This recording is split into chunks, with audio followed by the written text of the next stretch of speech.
Okay, let's continue where we left off yesterday. We're talking about whether or not the heirs have either a halachic or a moral obligation to honor their father's pledges when he wrote post-dated checks for a charity and then died in the middle before the checks matured. So what he writes over here is, good morning. He says, אמנם אפילו אם מן הדין אי אפשר לחייב את היורשים לשלם, it's called chekim. He says, even if we come up with what we said yesterday, that you can't halachically obligate the children to honor the checks because they may just be instructions to the bank, which the decedent no longer can do once he's passed away. But there's still this thing called mitzvah l'kayim divrei hames. It's a mitzvah to fulfill the wishes of the decedent. Now, where does this come from? Mitzvah l'kayim divrei hames. The Gemara. I don't remember if the Gemara gives us an actual source or not, but certainly it's a svara, especially when it's, first of all, it's true even when it's not a father, but certainly when it's a parent, you want to be able to fulfill the mitzvah of kibbut av va'em even after they've passed. The afal pi shahameis lo tziva liyorshav b'meforish lo seis kach v'kach litzdaka, even though the decedent did not explicitly give instructions that please give this money to tzedakah, mikol makom yeshna kan hochacha mefureshes shezer ritzona. But there seems to be very clear evidence that this was his wish. Shaharehu kosevu masar esachekam ve'in gemiris das gedol mizu, because he wholeheartedly wrote the checks, gave them to the charity, and there's no greater indication than that. The lo gara mimachshava b'leiv litzdaka shedarshu rabosenu kol nediv leiv olos. It's therefore no worse than the idea of when you make a pledge in your heart for charity, you have to honor that. Now let's just take a look at the footnote here. He says, "Hagemara b'shvuos darsha mehapasuk kanal demachsheves tzedaka bekadshim mechayeves afilu b'machshava." That those words kol nediv leiv olot. That's from Divrei Hayamim. The Gemara derives from there that even a mental commitment to give money to tzedakah when it comes to holy things, right? Which is the standard case of tzedakah, where I make a pledge to give an animal to the temple, let's say, is legally binding, even if you never produce the words with your lips. And the Shulchan Aruch says that according to many opinions, this is true even if you're not committing an animal to the temple, but even if you're just committing money to charity. But then there's another opinion that says that you can't derive one from the other. Just because a mental commitment for kudshim is obligatory does not mean that a mental commitment to tzedakah is obligatory. The CA Maran, the Chol HaKodesh Bisman Hazeh Yesh Lo Dimchul Ben Hilchos Kol Shelo Hotzi B'Svasav Eino Klum, and the Machaber's conclusion is that as long as you haven't said the words explicitly that you're giving money to a certain charity, then it's not legally binding. But v'harama sham hechmir kisvara harishana de machsheves tzedakah mechayeves gam b'chulin. But the Rama is machmir. And he says that whenever you make a mental commitment to charity, or you type it on an online commitment form, then that makes it obligatory. And the Mishnah, if I'm not mistaken, paskins like the Rama.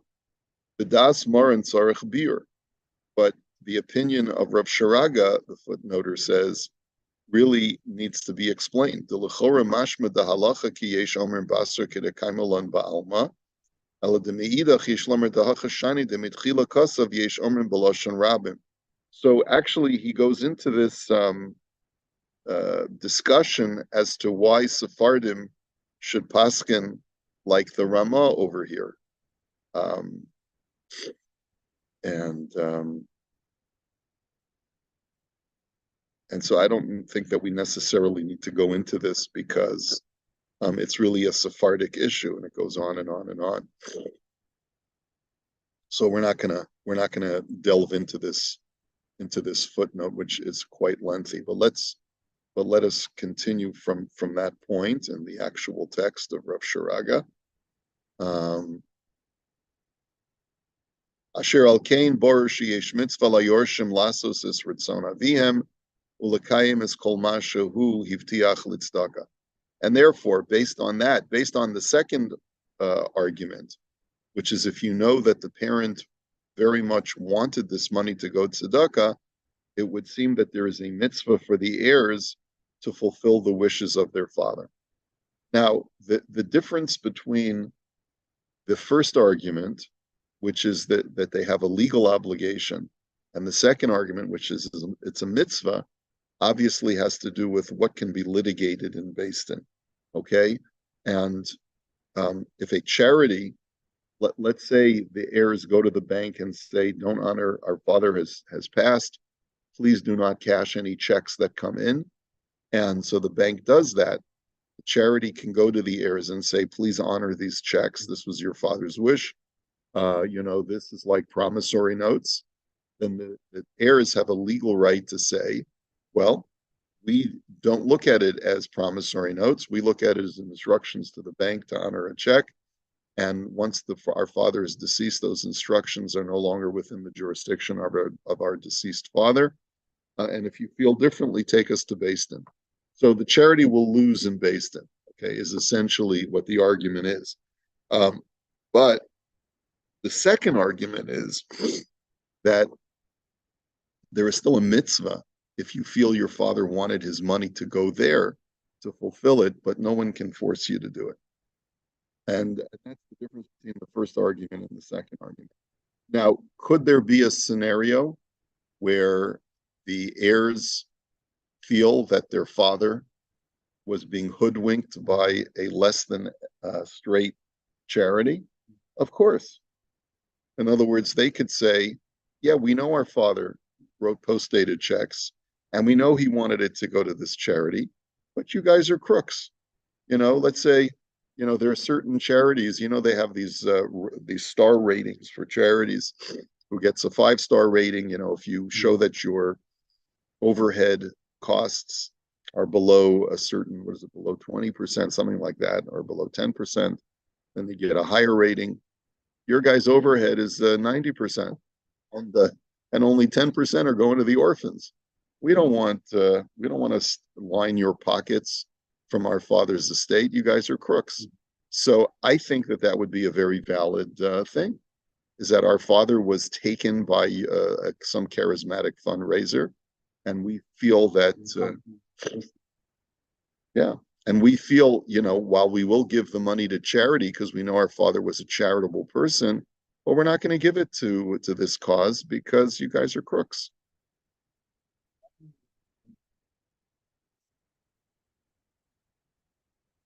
No, it's got nothing to do with charity.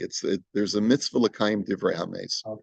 So mitzvah l'kayim divrei hames, it's a mitzvah to fulfill the wishes of the decedent, would apply even if the father wanted to give a gift, had written a letter saying, I want to give a gift to such and such a person. Okay.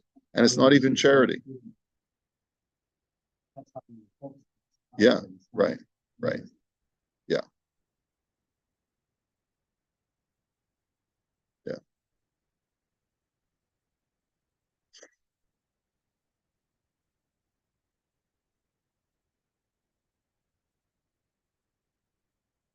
Okay. Next shaila. Ready? This next shaila is Siman Lamed. Yo'atz legamach lahalvos la'adam v'hitbarer she'ino amin. That you initially offer advice to a gemach fund. A gemach is a free loan society. You ask them if they will lend money to an individual, And then you discover that this person is a crook. He's not a trustworthy individual. What is your legal obligation to the gemach? Okay, yeshli. So here's the question: Yeshli yedid sheyesh lo gemach halvaot. I have a friend who has a free loan fund. V'sha'al oti al eze chaver shebikesh mimenu halva'a imhu adam ne'eman. And he called me up one day to ask me. He says, I got a request from a friend of yours to borrow money. Can you vouch for him? The amarti lo shekain. And I said, yes, he's a trustworthy guy. He's a decent guy. You can trust him. If he borrows the money, he'll pay it back. Ve'al smach devari hilvelo chameshet alafim dollar.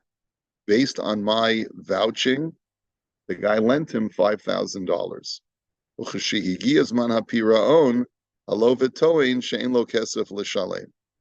And now that the loan is due, he says, I got no money, sorry.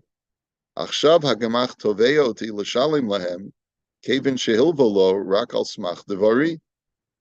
the gemach is coming to me and they're saying, hey, you vouched for this guy. We think you should pay us the $5,000. Ha'im ani chayav. Am I liable? Now it doesn't say in the Shaila that this guy acted as a guarantor. He didn't act as a guarantor. The guy called from the Free Loan Society and said, is this guy trustworthy? I said, seems to be. Seems that, he davens an extra long Shmona Esrei, so seems like he's a very religious guy. I can't imagine that he won't pay back the money. So, what do you? All right. So what would you say if you were presented with this Shiloh?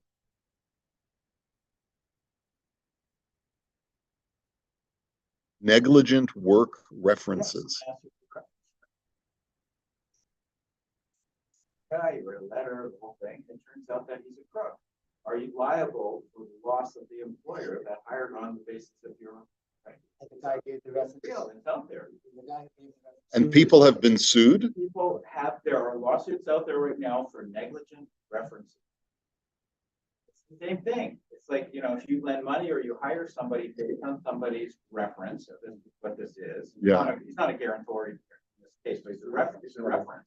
Right. Same deal. So I would say, if they reasonably relied on his advice and they lent the money, could be responsible for negligence. Could be responsible for negligence. Yeah. Well,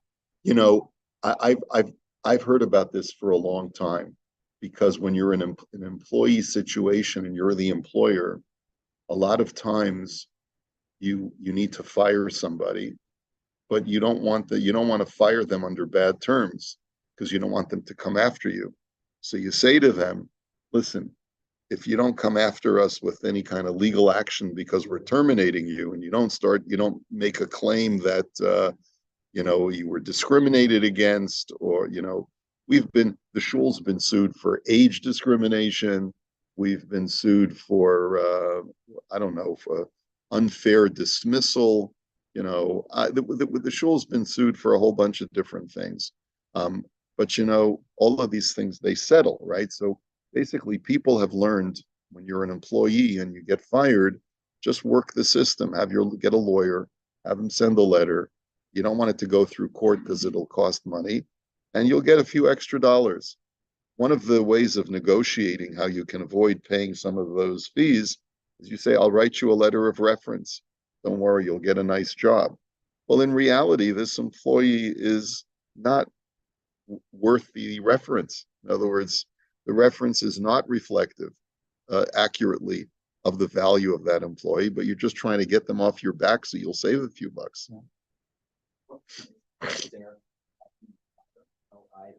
Yeah.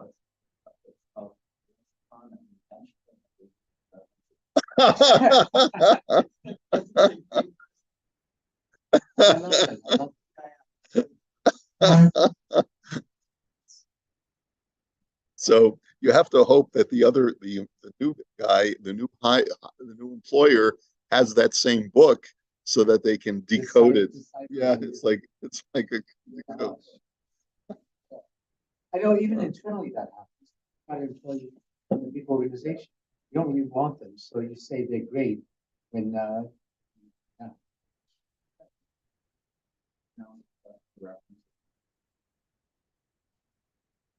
Right, I don't know them well That's the enough. best thing. That's the right thing to do. That's the ethical thing to do. If you can't give a reference, say, I'm You don't sorry. have anything nice But to say no, about but someone. but you're also legally, you could get into legal trouble if you give a negative reference. You could do that too, but then it's your opinion and your experience are to prove that you're not, But people have been sued for giving negative, like basically saying this guy you should not hire. He's a jerk. If it's based and it has these racist, whatever, then okay, then it has to be grounds for, suing the guy for, could be definitely, whatever, right? But be careful where, you might get rid of somebody because you're not happy with them. It's like hot potato, pass them on. And then you say create, hire, and then pass the hot potato. That's not. Yeah.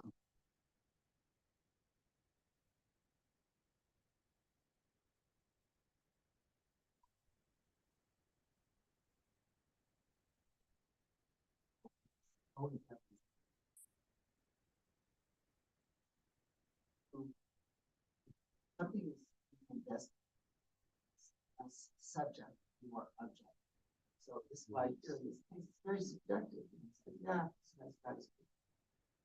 $5,000. I'm not sure if that's really have to because it's such a superficial and subjective discussion. Right. So So that's the thing. So, and also keep it to what the person did well, as opposed to their ethics or character. Say he came on time. He was friendly with the people he worked with. He's a team player, whatever. As opposed to he's professional, he's confident. I don't know, whatever. He's trustworthy. Don't say Right. that. Right.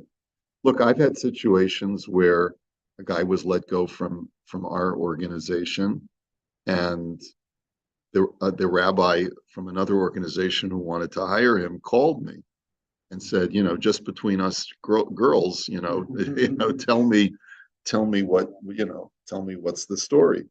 And I would give an accurate, but also, I would say these are the pros and these are the cons. And actually, I had two situations like that, and in both of those cases, the person was hired by the other organization. That's right. That's right. In other words, that one guy's attitude was, well, my operation is so much smaller than yours. I don't need as much as you do, and maybe this guy will work out just fine. Right, he's great at marketing, but he wouldn't be good at management or something. Yeah, He's not a good right. manager. You can get out there and hustle. Right. Exactly. Okay. All right. So let's take a look at the tshuva. So matzanu b'Torah inyan arevut kamosha amar Yehuda Yaakov aviv, and this is actually in next week's parsha, right? The idea of acting as a guarantor is found in the Torah. Where's the first example of acting as a guarantor? Yehuda says to Yaakov, his father, Sheyitin l'rshus lahorid et Binyamin l'Mitzrayim. He said, Father, give me permission to bring your son Binyamin down to Egypt, because this guy, the viceroy of Egypt, has demanded to see him.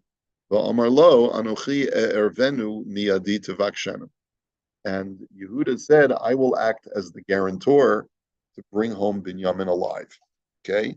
V'hinei ikar din arevut hu shekol echad shahaya arev lifnei ha'halva'a. He says the main principle of acting as a guarantor is that any person who was a guarantor before the loan was made, v'rach al smach arvuto hamal v'hil v'lelova, and it was only based on this person's reference and guarantee that the lender lent the money to the borrower. Chayev ha'arev l'shalem im halova lo mishalem. Then the principle is that the guarantor has to pay if the borrower does not pay, if he defaults on the loan. Aval Imlo al smach devarav hilvehu. However, if the lender did not lend exclusively based on the guarantee of the guarantor, afal pi shuhu kibel alatzmo liot arev achar ha'alva'a. And so it was only after the loan that the guarantor came forward and said, don't worry about it. If he doesn't pay, I'll act as a guarantor. Ulo chayav l'shalem. He's not legally liable. He's not legally on the hook. In other words, if a loan was already made, and then the lender expresses anxiety over this loan to a third party, and he says, I don't know if I'm ever going to see that money again. And then I go over to him and I say, listen, it's not worth the stress. Don't worry, I'll make it whole if the guy defaults. Then legally he can't take me to Beis Din if I say that to him. So let's see, he says an example. Shimon sees that a creditor is demanding payment from a friend of his. Uba Shimon v'amar lamalve azovoto v'ani arev shuhu yishalim lach. And Shimon turns to the creditor, and he says, "Listen, leave him alone. He's going through some troubles right now. Give him another month, and if the guy doesn't pay you, I'll pay you." And then the guy, the borrower, just defaults, never ends up paying. So Shimon patra milashalim kivin shelo al emunato hilvehu. Shimon can absolve himself from any liability, even though he said he'll be the guarantor, because the loan was made before the fact, not after the fact. But he says, "V'im Shimon asa kinyan chayev ba'arevut alfal pi shelo al emunato hilvehu." If, however, Shimon signed a piece of paper or made a kinyan in front of witnesses that he's acting as the guarantor, so then even if he becomes the guarantor after the fact, nevertheless, he's going to be liable. But if the guarantor accepted responsibility before the loan,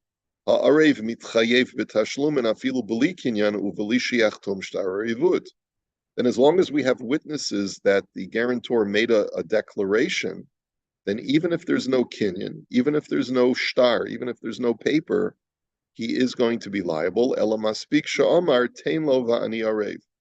All he has to do is say 4 simple words: give him and I'll pay, and I'll guarantee, right? Give him and I'm guarantor. Okay? Arehu mischayev al kol ha'halva.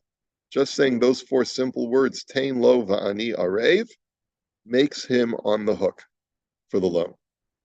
So that's point number 1.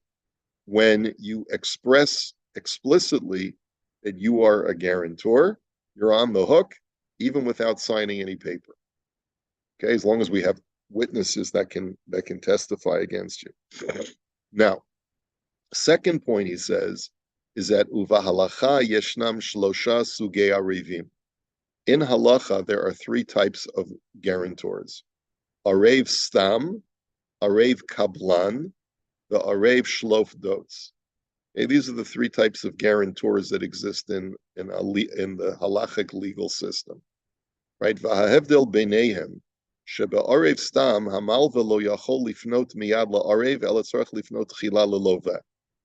the first category, which is the standard guarantor, is that the creditor cannot go to the guarantor until he's exhausted all efforts to go first to the borrower. Same in civil law, right? So you have to first try to earnestly collect from the debtor. And if it's only if the debtor defaults and you've exhausted all efforts at seizing his assets that you can go to a guarantor. Okay? V'im halova lo mishalim yitva oto. V'im hu adayin lo mishalim az pona hamal v'la'arv. So you first have to, the creditor has to first sue the debtor. And it's only if the debtor completely defaults and he has no assets, then you go to the guarantor. Aval be'arev kablan, amalva yachol lifnot la'arev miyad afilu kodem sheyitva talova. An arev kablan is a guarantor who so commits himself, it's as if he makes himself like the debtor. He basically says, I want to make sure that you feel secure, that if the debtor defaults on the loan, I don't want you to have to feel that it's a burden. You're going to have to run after this shlemiel. You can immediately come to me if the guy just doesn't show up by the time the debt is due. Let's say it's a 30-day loan. If by day 30 the guy has not paid you back, come to me immediately and I will pay you. That's a co-borrower. Yeah. Right. Right.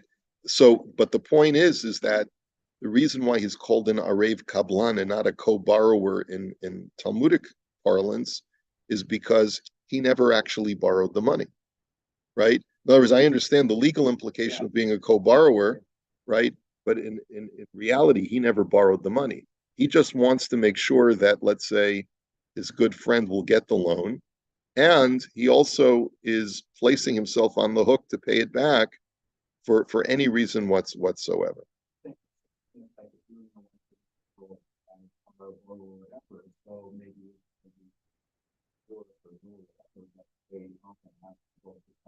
That's right. Right. Then the third category is even more, is va'arev shlof dotes, hainu shahamal v'lo yachol litvoa mehalo v'klal elo rak meha'arev. The third category is even more than an arev kablan. It's where the creditor doesn't even have the legal right to demand payment from the borrower, but he can only demand payment from the guarantor. Okay. By the way, in secular law, guarantee is only one of two types of contracts these days that must be in writing. If you want to enforce a guarantee today in Ontario under the statute of frauds, it must be in writing. Same thing with land contracts with respect to the sale of land, like purchase agreement, sale mortgages, they must be in writing and signed. Yeah. Same thing with guarantees, but no other contracts have to be in writing. Interesting. Yeah. Okay. Yeah. So this is one difference in halacha, right? Okay. So in the footnote he says din arev stam nisboer b'shulchan aruch. The whole law of acting as a guarantor is explained in the Shulchan Aruch. B'sham pasak maran sheyefshel litva meha'arev l'shalem ad sheyitva tchilat halova.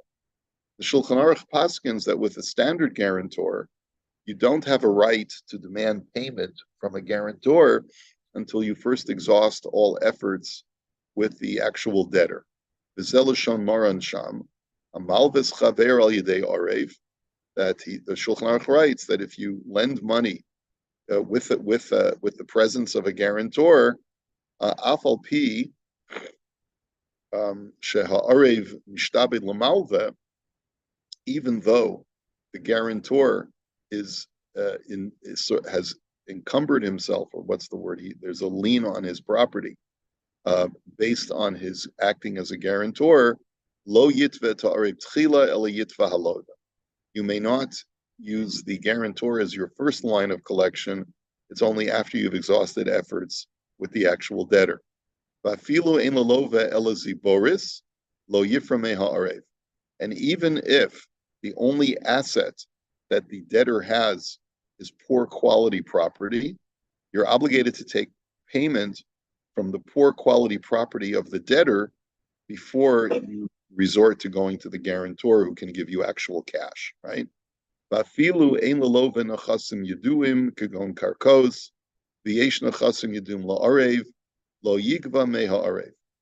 furthermore, let's say the lovid does not have any known assets, and the guarantor has plenty of known assets. He's a wealthy man.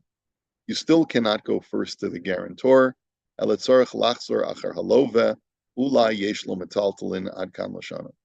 have to first go after the debtor to the point of even taking him to Beis Din, because even though he may not have any property to his name, He may have unknown assets that he just hasn't told anyone. So you've got to go through that process. And then he says, "V'din ariv kablan ispar b'shulchan aruch sham v'zeloshen maran shan kablan laolam yifrat mimenu tchilim yirtza afilu yesh nachasim lo ve'elim ken alo v'rotz lefaro ad kam l'shana." That an ariv kablan, the Shulchan Aruch writes that you can go if you wish to the guarantor first. It's your option as a creditor. You can either go to the debtor or you can go to the guarantor. And that's true even if you know that the debtor has assets. But if it's more convenient for you to go to the guarantor, since the guarantor made himself into an Ariv Kablan, you have every right to go after him first. And Vidin Ariv Shlofdot, Lo Hisparer Lahedja B'dinei Ariv B'Shulchan Aruch. He says the third type of guarantor is not written explicitly in the Shulchan Aruch. It's just like you said, Marv, you never heard of that one. He says, Umakor Sham Zehuva Barashi B'Yavamos Divrei Hamaschel Shel Tzion. Shekasov Sham B'Zeh. But it's really, the source of it is a Rashi commentary to the Gemara in Yavamos. So, and he's the word Shel Tzion, I'm not even sure if I'm pronouncing it correctly. Korin Sham Ha'eravon Al Shem Notrikon Shlof Dots. He says there's a certain kind of guarantee that is called Shel Tzion, and it's a contraction of two words, which is Shlof Dots. Sholef is to remove. Sholef Atzmo Min Halova, that he removes the creditor removes himself completely from an association with the debtor. The tokeya, and the word dotes is to attach. He attaches himself to the guarantor. And